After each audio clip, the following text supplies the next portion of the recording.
மகாநதி சீரியலில் இனி வரப்போகிற எபிசோடில் எது மாதிரியான விஷயங்கள் நடக்க போகுதுன்னு இப்போ நம்ம இந்த வீடியோவில் பார்க்கலாம். இப்போ விஜய் காவேரி கிட்ட வந்து, காவேரி நீ எப்படியோ யமுனாவுடைய ஆசையை நிறைவேற்றிட்ட, அது வரையும் எனக்கு சந்தோஷம்தான் அப்படின்னு சொல்லிட்டு இருக்காங்க. இதை கேட்டு காவேரி இருந்துட்டு, என்ன பண்ணுறது, என் கூட பிறந்த தங்கச்சி ஆசையை நான் நிறைவேற்றலைன்னா நான் ஒரு அக்காவை இருக்கிறதுக்கு ஒரு தகுதியே இல்லையே அப்படின்னு சொல்லிட்டு இருக்காங்க.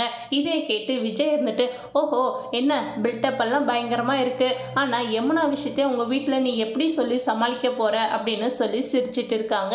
இதை கேட்டு காவேரி யோசிக்கிறாங்க. இவங்க ரெண்டு பேரும் பேசுனதுமே யமுனா கேட்டு விஜய் கிட்ட வந்து, மாமா நீங்கள் தான் மாமா எங்கள் வீட்டில் வந்து பேசணும் ப்ளீஸ் மாமா, நான் நிவினை கல்யாணம் பண்ணிட்டு இருக்கிறது என்னுடைய அம்மாவுக்கும் பாட்டிக்கும் சுத்தமாக பிடிக்கவே பிடிக்காது, இந்த கல்யாணமே அக்காவால் தான் நடந்ததே, இப்போ என்னமோ எனக்கு ரொம்பவே சந்தோஷமாக தான் இருக்குது, ஆனால் என்னுடைய அப்பா ஆசையை நான் நிறைவேற்றாமல் போயிட்டுனே நினச்சி ரொம்பவே ஃபீல் பண்ணுறேன் மாமா, நீங்கள் வந்து என்னுடைய அம்மா கிட்ட பேசி புரிய வைங்க மாமா அப்படின்னு சொல்லி ஃபீல் பண்ணி கதறி அழுந்துட்டு இருக்காங்க.